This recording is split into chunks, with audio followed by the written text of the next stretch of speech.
Indian সোসাইটির একটা unique social feature আছে। এটা এমন একটা সোসাইটি যেখানে কাস্ট সিস্টেম আর ক্লাস সিস্টেম এই দুটো অপারেট করে। বেশিরভাগ সোসাইটি, বেশিরভাগ দেশেই আমরা দেখতে পাই যে শুধুমাত্র ক্লাস সিস্টেম অপারেট করে।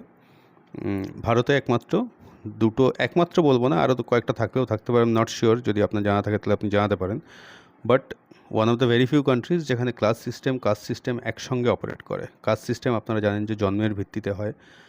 ব্রাহ্মণ, ক্ষত্রিয়, বৈশ্য, শূদ্র। এখন ক্ষত্রিয় বলে কিছু নেই। তো ব্রাহ্মণের ছেলে Brahmin, scheduled caste, scheduled tribe, OBC, Kayastha, আপনি যে কাস্টই বলবেন, যেভাবেই, শুধুমাত্র জন্মের ভিত্তিতে হয়। কাস্টের কোনো মোবিলিটি নেই। আপার কাস্টের সন্তান লোয়ার কাস্টের হতে পারে না, অ্যান্ড ভাইসি ভার্সা। ক্লাস সিস্টেমটা কিন্তু শুধুমাত্র অর্থের ভিত্তিতে মানে অপারেট করে। কোনো লোয়ার ক্লাসের মানুষ, তার সন্তান যদি প্রচুর পয়সা কামিয়ে ফেলে, সে কিন্তু ক্লাস চেঞ্জ হয়ে ক্লাস সিস্টেমের মাধ্যমে সে কিন্তু আপার কাস্টে বা আপার ক্লাসে বা মিডল ক্লাসে চলে যেতে পারে, মধ্যবিত্ত আর কি, চলে যেতে পারে। তো এইটাই হচ্ছে ইম্পর্ট্যান্ট ডিস্টিংশন। কাস্ট সিস্টেমে মোবিলিটি নেই, ক্লাস সিস্টেমে মোবিলিটি আছে।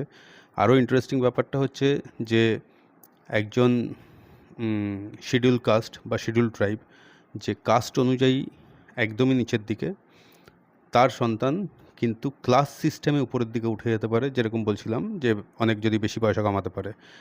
আপার ক্লাসের মানুষও কিন্তু কম পয়সা কামিয়ে নিচের দিকে চলে আসতে পারে, ক্লাস সিস্টেমে নেমে যেতে পারে, কিন্তু তার কাস্ট চেঞ্জ হবে না। ফলত আমরা কি দেখতে পাই?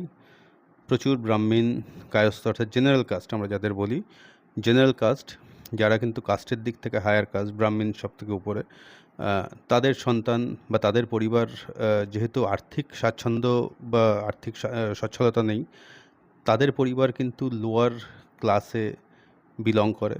কখনো কখনো বিলো পভার্টি লাইনও হয়ে যেতে পারে। Very unfortunately below poverty line যারাই আছেন তাদের পক্ষে ব্যাপারটা খুবই আনফর্চুনেট।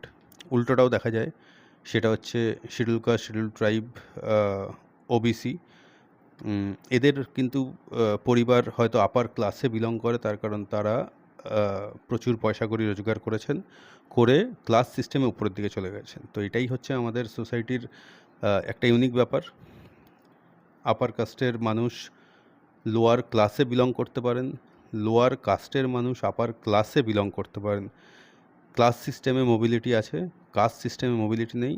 আপনি প্রচুর পয়সা কামিয়ে বড়লোক হতে পারেন, কিন্তু আপনি কাস্টের দিক থেকে কিন্তু উপরের দিকে যেতে পারবেন না। অ্যান্ড একজন গরিব জেনারেল কাস্টের মানুষও